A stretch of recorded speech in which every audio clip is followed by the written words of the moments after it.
నవవంచనతో కుట్రతో రాజకీయాలు చేసి ప్రతిసారి నువ్వు ముఖ్యమంత్రి పీఠంలో కూర్చున్న తర్వాత నువ్వు ఆత్మ పరిశీలన చేసుకోండి. మీరు మీ పార్టీ వాళ్ళు మీరు ఆత్మ పరిశీలన చేసుకోండి. నేను మళ్ళీ చెప్తున్నా, అరే మనం ప్రజలకు ఇచ్చినటువంటి మాట ఏంటి, వాగ్దానాలు ఏంటి, వాటిని మనం కనీసం ఇచ్చినటువంటి మాటలో ఎంతో కొంత నెరవేర్చామా? ఆనాడు ఎన్నో కష్టాలు పడి జగన్మోహన్ రెడ్డి గారు కేంద్రంతో మాట్లాడి కేంద్రంతో కొట్లాడి ఆ రోజు మన రాష్ట్రానికి మెడికల్ కాలేజీలు తెస్తే ఏదో వీళ్ళ నాన్న సొత్తులాగా ప్రైవేటీకరణ చేస్తా ఉన్నారు. ఇవన్నీ కూడా చేతులైతే చేయండి, చేత కాకపోతే వదిలేయండి. రాబోయే రోజుల్లో కాబోయే ముఖ్యమంత్రి జగన్మోహన్ రెడ్డి గారు పూర్తి చేస్తారు. ఈ రోజు ఈ పట్టణంలో పలవనేరు పట్టణంలో దాదాపు ఎన్నో దశాబ్దాలుగా తెలుగుదేశం అధికారంలో ఉన్నా కూడా ప్రభుత్వ పాఠశాలలు కట్టించలేకపోయారు. వీళ్ళు శ్రీలంక కన్నా ఎక్కువగా దివాలా తీసేదానికి ప్లాన్లు వేసుకున్నారు ఈ కూటమి నాయకులను తెలియజేస్తా ఉన్నారు. ఈ రోజు ఈ రాష్ట్రంలో నేను అడుగుతున్న రైతులు కావచ్చు, లేదా వృద్ధులు కావచ్చు, పెన్షనర్స్ కావచ్చు, లేదా మహిళలు కావచ్చు, లేదా యువత కావచ్చు, ఏ ఒక్క సామాన్యుడైనా ఎవరైనా బాగున్నాము అని చెప్పే పరిస్థితి ఈ రాష్ట్రంలో ఉందా నేను అడుగుతా ఉన్నా సూటిగా ఈ కూటమి నాయకులందరికీ. 2 సంవత్సరాలు పూర్తయింది. మీరు అధికారంలోకి వచ్చి 2 సంవత్సరాలు పూర్తయితే కనీసం భర్త చచ్చిపోతే కొంత పెన్షన్ శాంక్షన్ చేయడానికి చేతకాని ప్రభుత్వం ఖచ్చితంగా మీరు ఇచ్చినటువంటి హామీలు కూడా నెరవేర్చకపోతే రాబోయే రోజుల్లో మీరు ఎక్కడా కూడా బయట తిరిగే పరిస్థితి మీకు ఉండదు కూడా హెచ్చరిస్తా ఉన్నామని తెలియదు.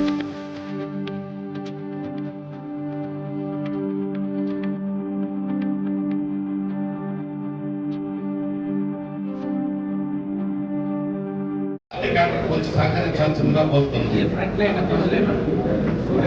లో వాళ్ళకి అవకాశం కల్పిస్తే కొంతమంది స్టూడెంట్స్ వచ్చారు, వారికి ఆ బ్రైట్ లైన్ లో మీరు అవకాశం ఇవ్వండి.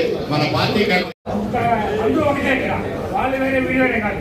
వాళ్ళ సమస్య అంటే మన సమస్య వాళ్ళది కాబట్టి మీరంతా కూడా ఆ యొక్క ఉద్యోగ ఉపాధి ఎంత కుటుంబ సభ్యులు అవుతారు వాళ్ళ ఉద్యోగులు, వాళ్ళకి అయ్యా మీరు గతంలో ఏమనుకున్నారు పేరు జరిగింది తెలుసుకోండి చెప్పే విషయాన్ని తీసుకొని పోయి భవిష్యత్తులో ప్రచారం చేసి ఖచ్చితంగా ఈ దేశం ఇంకోటి తెలుసు. కొంచెం ఎగ్జాంపుల్ ఏంటంటే ప్రైవేటీకరణ పెద్ద చర్చలు చేస్తాను ఈరోజు రాష్ట్రంలో. మెడికల్ కాలేజీ ప్రైవేటీకరణ చెప్పి అదేమి చేయండి. 10 నెలల్లో మెడికల్ కాలేజీ పెట్టాలంటే మీరు ఊరికనే ఇచ్చుకోండి. ఈ బినామీ ప్రతిలు 2 చేస్తాడు 2 సెక్టర్ ఓపెన్ అయ్యి సెంట్రల్ గవర్నమెంట్ 50 ఆ సీట్లు మాకు ఆ కాలేజీ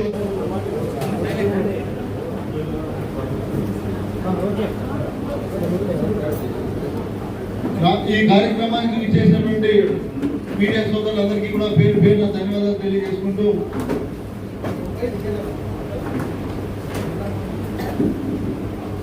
ఇప్పటికీ కూటమి ప్రభుత్వం అధికారంలోకి వచ్చి 2 సంవత్సరాలు పూర్తి చేసుకొని వాళ్ళేదో విజయవంతంగా మేము మంచి పరిపాలన అందించాము ఈ ఆంధ్ర రాష్ట్ర ప్రజలకి అని గొప్పలు చెప్పుకుంటూ డబ్బాలు కొట్టుకుంటున్నటువంటి ఈ కూటమి ప్రభుత్వాన్ని ఈరోజు మేము సూటిగా అడుగుతున్నాం. ఆనాడు జగన్మోహన్ రెడ్డి గారు 5 సంవత్సరాల పరిపాలనలో చేసినటువంటి అప్పు 3,30,000 చేస్తే ఈరోజు ఈ కూటమి ప్రభుత్వం కేంద్రంలో వీళ్ళ ప్రభుత్వం అధికారంలో ఉండి కూడా కేవలం 24 నెలలకే దాదాపు 3,50,000 కోట్లు అప్పు భారాన్ని ఈ ఆంధ్ర రాష్ట్ర ప్రజల నెత్తిన భారం పోస్తున్నారని కూడా నేను తెలియజేస్తా ఉన్నా, గుర్తుపెట్టుకోండి. ఎందుకంటే ఆ రోజు జగన్మోహన్ రెడ్డి గారు చేసినటువంటి అభివృద్ధిలో ఈ రోజు ఈ కూటమి ప్రభుత్వం 10% అభివృద్ధి చేసిందా నేను అడుగుతా ఉన్నా. 10%, కేవలం 10% అభివృద్ధి చేసిందా? ఏ గ్రామానికైనా సరే నేను రావడానికి సిద్ధంగా ఉన్నానని కూడా తెలియజేస్తా ఉన్నా. ఆ రోజు మేము అధికారంలో ఉన్నప్పుడు చేసినటువంటి అభివృద్ధిలో ఈ రోజుకి మీరు 10% చేశారా అని అడుగుతా ఉన్నా. 10% కేవలం. అదే విధంగా తీసుకుంటే మీరు చెప్పినటువంటి పథకాలు, ఆ రోజు నువ్వు చెప్పినటువంటి సూపర్ 6 నీకు చేత కాకపోతే పెట్టుకొని ప్రతి ఊరికి వెళ్ళి సంపద సృష్టిస్తా. కేంద్రంలో ఈ రోజు మీ ప్రభుత్వం ఉండి కూడా కనీసం 6 పథకాలను కూడా అమలు చేయలేకపోయినటువంటి నాయకుడుగా నిసిగ్గుగా ఈ రోజు సిగ్గుండాలని కూడా నేను తెలియజేస్తా ఉన్నా.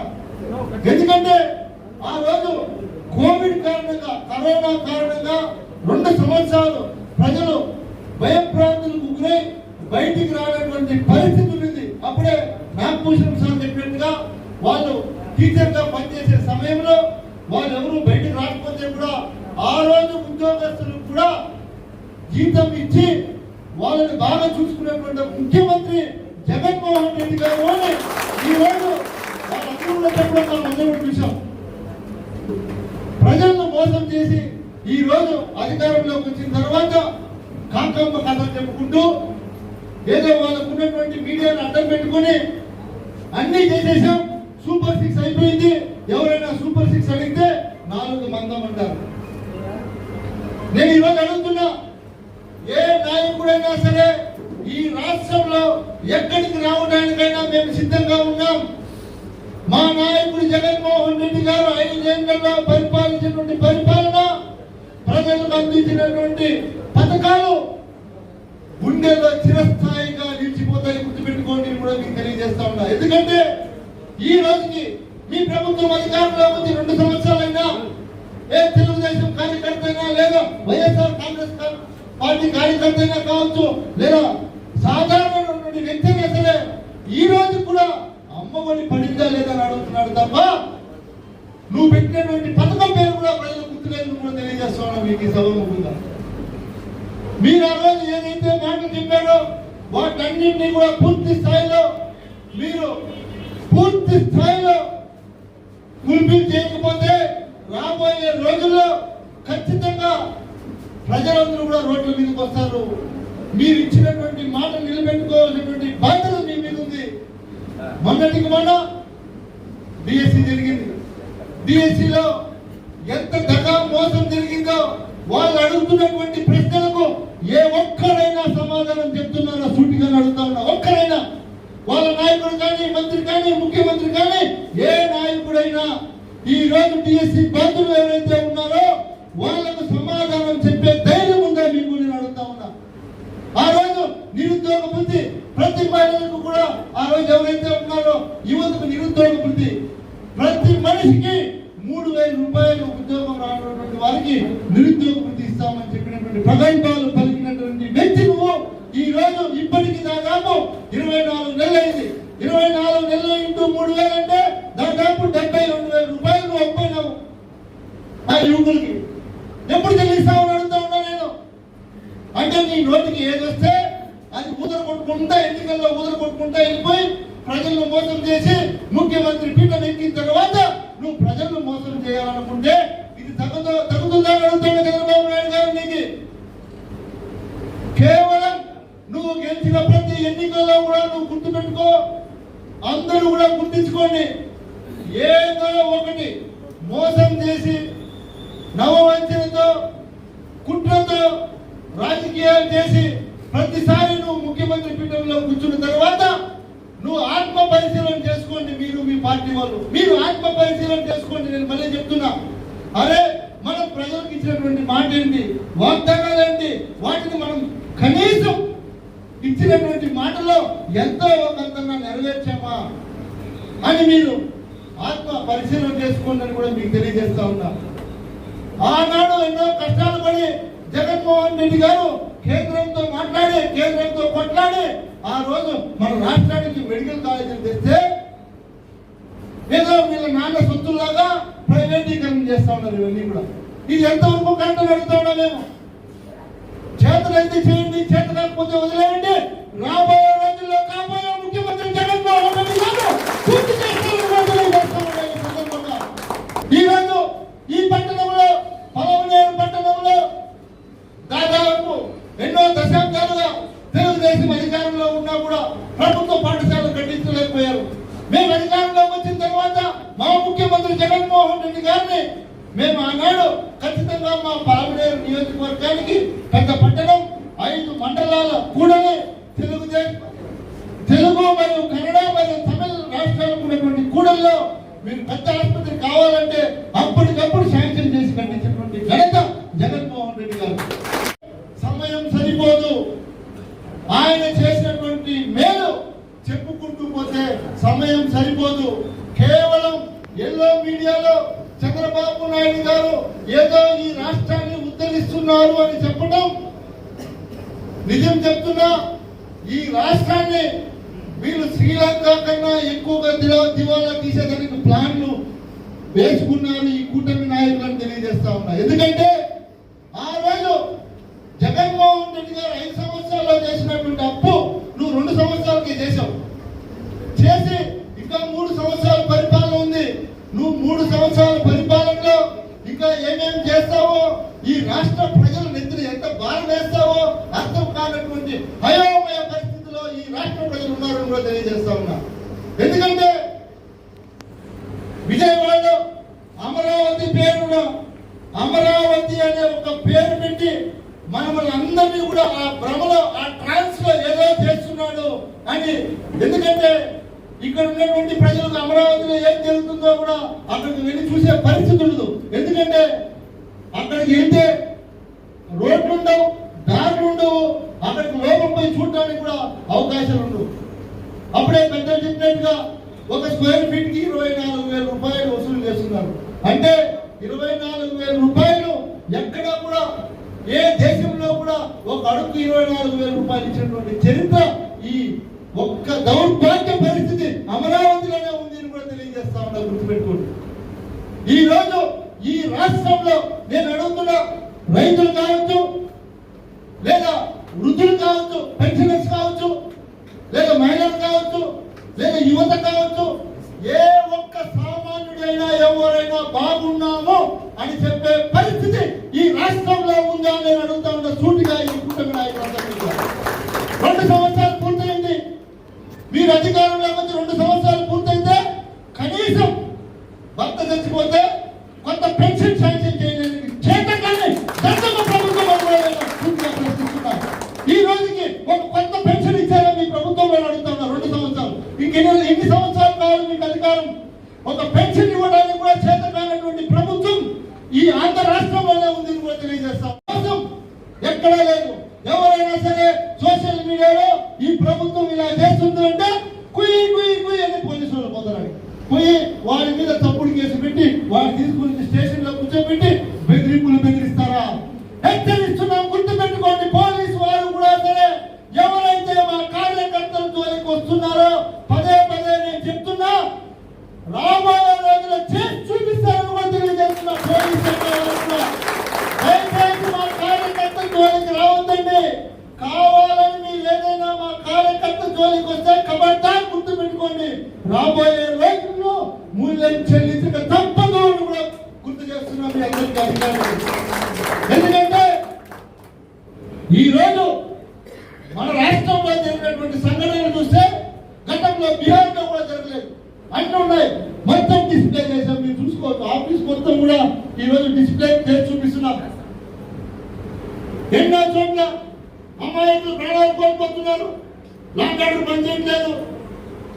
ఎక్కడైనా వైఎస్ఆర్ కాంగ్రెస్ పార్టీ సింపథియర్స్ ఎక్కడ పోయి చెరువులో ఒక నోటు ఇసుకెత్తుకునేదానికి లేదు, ఒక మంట ఒక ట్యాంక్ ఎత్తుకునేదానికి లేదు, ఒక తహసీల్దార్ ఆఫీసర్ పోయట్లేదు, ఒక పోలీస్ స్టేషన్ పోయట్లేదు. అరే ఇదేంటి కర్మ? మేము కూడా అధికారం 5 సంవత్సరాలు చూసాం. మేము ఇలా అనుకోని ఉంటే కనీసం రోడ్లో తిరిగే వల్ల మీరు అందరూ అడుగుతున్నారు. నేను కనీసం రోడ్లో కన్నా బయట వచ్చే వల్ల మీరు మేము ఇలా అనుకోని ఉంటే మీకు ఈ రోజు ప్రభుత్వం ప్రజలు ఇచ్చారు అంటే మీరందరూ కూడా ప్రజలకు సేవ చేయాలి, ప్రజలకు ఉపయోగపడే విధంగా చేయాలి. ప్రజలను దగ్గర చేర్చుకొని మళ్ళీ కూడా ఎన్నికల్లో మేము మంచి చేశాం అని ఓట్లు అడిగే విధంగా మీరు నడుచుకోవాలి. ఆ రోజు జగన్మోహన్ రెడ్డి గారు ఎంతో మంచి చేశారు, కానీ చెప్పుకోలేకపోయాం మేము. మీరు కుట్రలతో కుతంత్రాలతో ఎల్లో మీడియాను అడ్డం పెట్టుకొని అనేక అబద్ధాలు చెప్పి లేనిపోని మాట్లాడి చెప్పి రైతులందరినీ కూడా ఆ రోజు మోసం చేసి ఏం చెప్పారండి? ఆ రోజు అందరూ కూడా వీళ్ళు స్మార్ట్ మీటర్లు పెడితే మీకు అందరూ కూడా ఇబ్బందులు అవుతాయన్నారు. మీరు ఈరోజు స్మార్ట్ మీటర్లు పెట్టట్లేదా? ఇదే ముఖ్యమంత్రి కొడుకు నారా లోకేష్ గారు ఆ రోజు పాదయాత్రలో ఏమని చెప్పావు? సిగ్గుగా లేదా నువ్వు ఆ రోజు మాట్లాడేటువంటి మాటకి ఈ రోజు ఈ రాష్ట్రంలో బిగిస్తున్నటువంటి స్మార్ట్ మీటర్లకు ఏం సమాధానం చెప్తావు లోకేష్ గారిని అడుగుతాను నేను. అంటే మీకు ఏది ఇష్టం వస్తే అది మీకు నోటికి వచ్చింది మాట్లాడుకుంటా పోతా ఉంటే ప్రజలు మేము వింటూ మీరు చెప్పిన ఉపన్యాసాలు వింటూ మీకు జైలు కొడతా ఉండాలి. అంతేనా? ఇదేనా న్యాయం అని అడుగుతా ఉన్నాం. ఇది ఎక్కడ న్యాయం? ఇది స్మార్ట్ మీటర్లు పెట్టకూడదు అన్నారు, ఈరోజు పెట్టిస్తున్నారు. ఆ రోజు భూసర్వే చేస్తుంటే జగన్మోహన్ రెడ్డి గారి మీద నిందలేశారు. ఈ రోజు మీరు మళ్ళీ అదే భూసర్వే చేయించాలని అడుగుతా ఉంటా. ఒక్కటే ఒకటి గుర్తు పెట్టుకోండి, జగన్మోహన్ రెడ్డి గారు 5 సంవత్సరాల్లో ప్రతి గడప గడపకు అడిగినవి అడగనివి ఇచ్చినటువంటి హామీలు అన్ని ప్రతి గడపకు చేర్చినటువంటి ఘనత జగన్మోహన్ రెడ్డి గారి గడపకు ఏమన్నా డెలివరీ కావాలంటే కేవలం మద్యం మందు బాటలు సప్లై చేయడానికి మాత్రమే ఈ ప్రభుత్వం తెలియజేస్తున్నా. ప్రతి గ్రామంలో ప్రతి గ్రామానికి మీరు వెళ్ళి చూస్తే 5 షాపులు ఉన్నాయి, బెల్ట్ షాపులు. ప్రతి గ్రామంలో 5 బెల్ట్ షాపులు. ఎవరైనా అధికారులు పోయి పట్టుకుంటే ఆ బెల్ట్ షాప్ అతను ఎక్కడైతే తెస్తాడో ఆ షాప్ ఓనర్ ఫోన్ చేసి వాళ్ళకి ఇస్తే ఆ అధికారి సార్ అది మందే సార్ వచ్చేయంటే తోక ముడుచుకొని పోయేటువంటి పరిస్థితి ఈ దౌర్భాగ్యం ఈ ఆంధ్రప్రదేశ్లో జరుగుతుందో తెలియజేస్తా ఉన్నా. బీసీలకు 50 సంవత్సరాలకే పెన్షన్ ఇస్తారని ఆ రోజు మీ నోట్లో మీరు చెప్పలేదా? నోట్లో ఏం పెట్టుకొని చెప్పారని అడుగుతా ఉంటా. చెప్పారా లేదా చెప్పండి. బీసీలకు బీసీ మహిళలకు 50 సంవత్సరాలకు పెన్షన్ ఇస్తాము అని మీరు చెప్పారా లేదా దాన్ని చెప్పండి.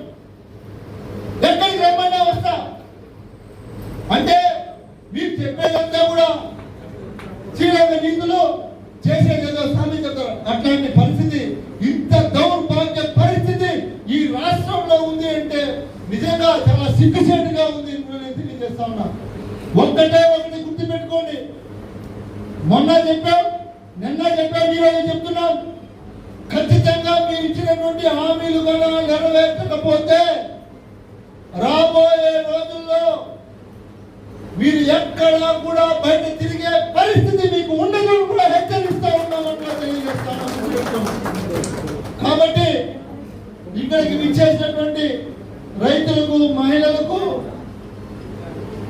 ఉపాధ్యాయులకు, నిడలైనటువంటి ఉపాధ్యాయులకు, విద్యార్థులకు, రైతు సంఘాల వారికి, వైఎస్ఆర్ కాంగ్రెస్ పార్టీ కుటుంబ సభ్యులు అందరికీ కూడా నేను పేరు పేరున ధన్యవాదాలు తెలియజేసుకుంటూ 12వ తేదీ మనం అందరం కూడా ర్యాలీగా టౌన్ లో నిరసన ర్యాలీని చేయాలి. మీరు అందరూ కూడా తరలి వచ్చి ఆ ర్యాలీని విజయవంతం చేయాల్సిందిగా ప్రతి ఒక్కరిని కూడా నేను ఈ వేదిక ద్వారా మనవి చేసుకుంటూ సెలవు తీసుకుంటున్నాను. కొంచెం సహకరించాల్సిందిగా కోరుతున్నాను. ఫ్రంట్ లైన్ లో వాళ్ళకి అవకాశం కల్పిస్తే కొంతమంది స్టూడెంట్స్ కూడా వచ్చారు, వారికి ఆ ఫ్రంట్ లైన్ లో మీరు అవకాశం ఇవ్వండి. మన పార్టీ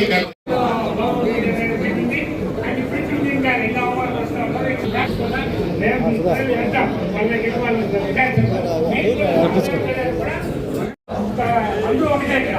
వాళ్ళు వేరే వీడియోనే కాదు, వాళ్ళ సమస్య అంటే మన సమస్య వాళ్ళది. కాబట్టి మీరంతా కూడా ఆ యొక్క ఉద్యోగ ఉపాధి ఎంత కుటుంబ సభ్యులు ఉంటారు వాళ్ళ ఉద్యోగులు, వాళ్ళకి అయ్యా మీరు గంటలో ఏమనుకున్నారు పేరు జరిగింది తెలుసుకోండి చెప్పే విషయాన్ని ముందుకు తీసుకొని పోయి భవిష్యత్తులో ప్రచారం చేసి ఖచ్చితంగా ఈ దేశం ఇంకోటి తెలుసు. కొంచెం ఎగ్జాంపుల్ ఏంటంటే ప్రైవేటీకరణ పెద్ద చట్టం చేస్తాను ఈరోజు రాష్ట్రంలో. మెడికల్ కాలేజీ ప్రైవేటీకరణ చెప్పి అదేమి చేయండి. పొలంలో మెడికల్ కాలేజీ పెట్టాలంటే మీరు ఊరికనే ఇచ్చుకోండి. ఈ బినామీ ప్రతి రన్ చేస్తా ఉన్నారు. 2 సెప్టెంబర్ ఓపెన్ అయ్యి సెంట్రల్ గవర్నమెంట్ 50 ఆ సీట్లు నాకు వద్దు, ఆ కాలేజీ వద్దు. మనకు టికెట్ ఇచ్చినాను ఇందరండి. మా అమ్మనారెడ్డి గారి కోసం టికెట్ ఇచ్చింది. అప్పుడు కూడా మీకు డబ్బులు ఇచ్చే ఇచ్చినాను. అలాంటి నీచమైన క్యారెక్టర్ పెట్టుకున్న వ్యక్తి ఈ రోజు జగన్మోహన్ రెడ్డి గుడ్డని పార్టీ. నీకు ఏ పార్టీ? నీ పార్టీ చెప్తుంది. నీకు అసలు నీకేమైనా పార్టీ ఉందా? ఎవరితో కదా తెచ్చుకున్నావు? వెనుపడి వచ్చి తెచ్చుకున్నాము. ఇప్పుడు మళ్ళీ ప్రజలకు వెనుపడు వాగ్దానాలు చేస్తాం. ఒక్క వాగ్దానం నెరవేర్చగలను. కాబట్టి మన ముందు తిరగబడాలి. తిరగబడ్డప్పుడు ఏమీ లేదు. మనము నాయకులు ఎందుకు కావాలి? ప్రజల కోసం, నీ కోసం నా కోసం మనం కావాలి. చైతన్యవంతం చేయాలి. కాబట్టి మనలో మార్పు రావాలి, ఐకమత్యం కావాలి, ఓటర్ లిస్టులు సకాలంగా చేసుకోవాలి.